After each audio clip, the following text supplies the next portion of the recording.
সিরাজগঞ্জের বেলকুচিতে একটি রিভলভার উদ্ধার করেছে বেলকুচি থানা পুলিশ।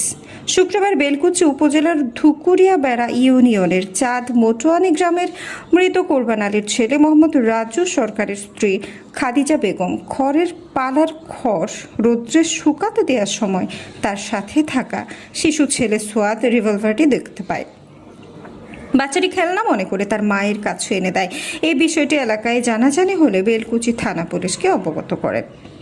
স্থানীয় থানা সূত্রে জানা যায়, বেলকুচি থানা পুলিশ মোবাইল ফোনের মাধ্যমে জানতে পারে বেলকুচি উপজেলার ধুকুরিয়াবেড়া ইউনিয়নের চাঁদ মোটোয়ানি গ্রামের মৃত কোরবান আলীর ছেলে মোহাম্মদ রাজু সরকারের বাড়ির খড়ের পালায় একটি রিভলভার রয়েছে।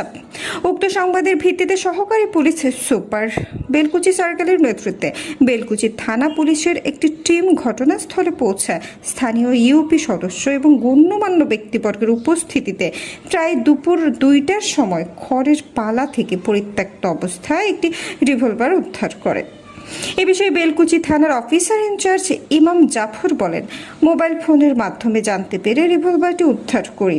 রাজ্য সরকারের 3 ভাইয়ের 2 ভাই প্রবাসী ও 1 ভাই ঢাকায় কর্ম করায় প্রাথমিক অবস্থায় তাদের সম্পৃক্ততা পাওয়া যায়নি।